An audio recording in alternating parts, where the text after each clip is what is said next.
Sweet Revenge. Jack Harris never considered himself a bad person. Sure, there were minor transgressions in his past, a couple of skipped classes in school, a few unpaid parking tickets, but theft? No, he wasn't capable of that.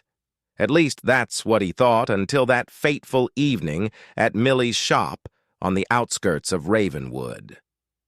It was Halloween Eve, and Jack was returning home after a long day at work.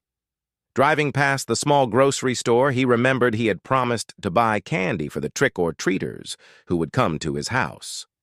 Sighing, he parked by the curb and entered the store. Inside, a festive atmosphere reigned. Paper bats and orange garlands hung everywhere.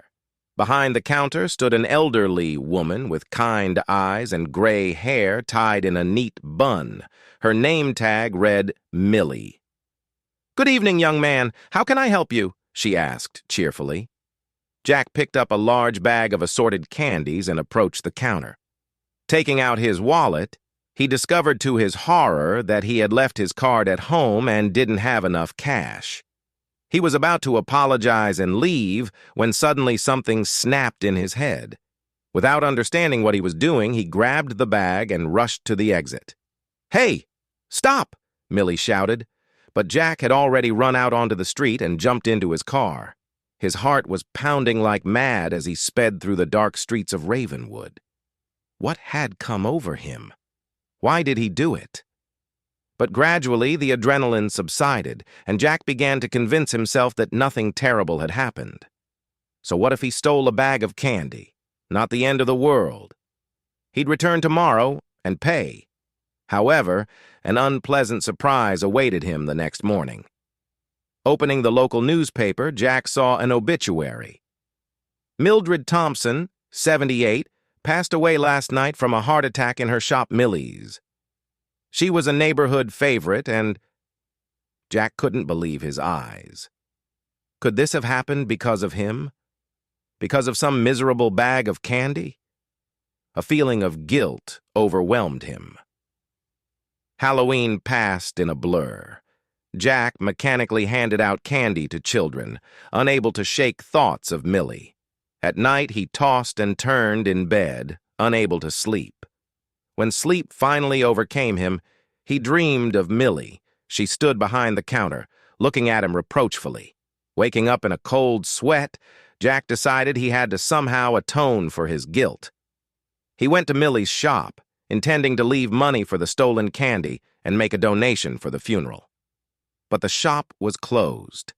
A notice hung on the door saying it was not operating due to the owner's death. Upset, Jack trudged home. All day he couldn't shake the feeling that someone was watching him. At work, he kept turning around, but saw no one. In the evening, sitting in the living room, he suddenly felt an icy cold, though the heating was on full blast. And then the oddities began. First, Jack started finding candy wrappers all over the house, on the kitchen table, in the bathroom, even in bed. He cleaned them up, but they appeared again and again. Then he began to hear rustles and whispers when he was alone. "Thief! Thief!" seemed to rustle in the corners of the room. Jack tried to convince himself that it was just his imagination running wild, but one night, he woke up to someone shaking his shoulder. Opening his eyes, he saw Millie's semi-transparent figure leaning over him. Her eyes glowed with an otherworldly light, and her mouth was twisted in an angry grimace. "You stole more than just candy, Jack Harris," she whispered. "You stole my last minutes of life. Now, you will pay." From that moment on, Jack's life turned into a nightmare. Millie's ghost followed him everywhere. At work, she appeared in the reflection of the monitor, making Jack flinch and drop papers. At home, she moved things around, turned lights on and off, and kept him awake at night. Jack tried to apologize, begged for forgiveness, but Millie remained unyielding. "You must atone for your guilt," she repeated. Exhausted, Jack turned to the local priest, but he just shook his head. "My son, This is a matter between you and the one you've wronged. Only sincere repentance and good deeds can help you. In desperation, Jack decided to dedicate his life to helping others. He volunteered at the local homeless shelter, donated money to charity, helped elderly neighbors. But Millie's ghost didn't retreat. One day, while sorting things in the closet, Jack came across that very bag of candy, untouched, covered in dust. It dawned on him. He went to the cemetery, found Millie's grave, and poured all the candy onto the fresh earth.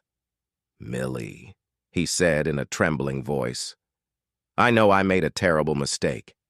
I can't give you back your life, but I can try to live in a way that would make you proud. Please forgive me." At that moment, he felt a warm breeze touch his cheek. Turning around, he saw Millie's ghost. But now she was smiling. "You finally understood, Jack," she said softly. "It wasn't about the candy. It was about your heart. Now I can move on in peace." With these words, the ghost melted into the air, leaving behind a faint aroma of caramel. Jack returned home a changed man. He continued to help people, but now he did it not out of fear, but out of a genuine desire. Every Halloween, he left a handful of candy on Millie's grave, remembering the lesson she had taught him. And at Millie's shop, which soon reopened under the management of Mildred's niece, visitors sometimes noticed boxes of candy moving by themselves, and the air was filled with the smell of fresh baking, even when the oven was off.